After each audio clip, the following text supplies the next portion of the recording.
Khoya nun bapa simna nun apa koy win fog me simna nun apa Khoya nun no podcast na imbea sur la migration sûre et informée. In koy def na en collaboration avec la DDM, délégation diocésaine des migrations au Sénégal, fo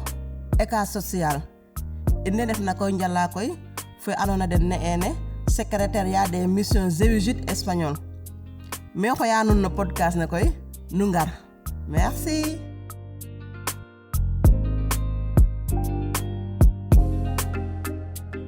Ewe nande ta bitim rew me indenta ite tay rewe de muñu ngopten kenande tata me indenta soda are te ha andona beraten den nale ya in hay jafe jafe ke rewe jekna datale balade mbada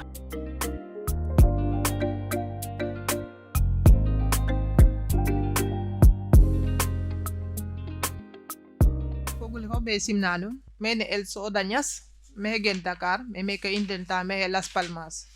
mbug i mbaxtantit ne phénomène fa na jega ndiki ne Sénégal teref migration ne rewe ne adira lang fopa andaye gorwe den de tegu anga ja rewe de topato ha basilne ayara kora he me indenta ke ingi ata Sénégal ten rewe den nandeta anga men basilne te fopa anday utew ten refu foddo manu bi yam ten sako basil mbin nu te ware faterna rek mbin naga refate mbin société fa adona jegate utew aussi société fa ga ha yeni yam utew ten na yara i andaye tew ten refu ministre de l'économie ne mbin yam den nandeta bisi pour ndible basil i andaye utew ten refu fondo manu mbin te ante tanga ten refu mbin naga refate mbin rewaga te gor waga ande tanga magule angaranga isil lipke rewe den nandeta ango tiglip kaga anjiko hik pura ngara ndimle basinne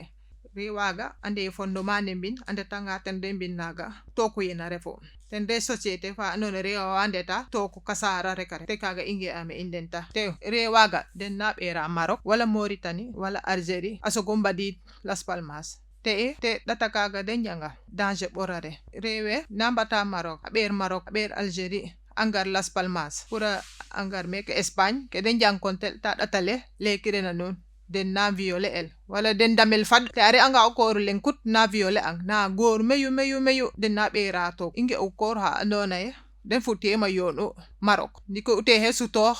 asako bem ajeka ta jikik na tafil ita sutona gor anga tohin maga Maroc an viole in refe o koru leng sax na gore fop yete he nam to hidna cerke fop ka yako a eda ndike o koru hele kana red kata fila de ti gor waga sakko o he gina te heten alene ke dajuma fop uratanga de barok tamit fu ke dajuma fop nam fika ken datale lang ten rewen ngoma datale lang ingi ayinwa anona yeden defa me ko rogan defa mo se andu gor na bodem bada sate fa kan viole el bodem bada bisale habi yam viol kede ambiel datale kenare danger kere na datale allah dikina khuna unwa khajbi dof potaleronge keke na so kan datare waga viole el waga warel datale teref ka anone min barano an balanu janga décision det maga marocain ke maga ngunda abe kon police kaga reke butna ten na am viole angireng sante aro wala de isong bo kam ko bala ande bong maga ndiki wo namu fikata bo wago se nyaaji so angata wo anganya wala de viole on namu fikata bo wago ret nyaaji bo de watali wala o daw bo de sate falakas nyam kiro yer kiro waru nyaade kilomètre pour wago ge auto nday kaga konu ni solo hone ko wadiya ndiki adoma de na fo pambuga changer condition keden defina unyo felo na andale wo fene halat na wara changer vi fo bo waru janga datale lang wara halat aussi danger kende na ten roka fianga koy bo ufadi Las Palmas ret kiro directement kam sate fade centre Québec dike o refanga kino no fada fu bi bengo kana janka séparé anu anjiga wax kino ha andu maten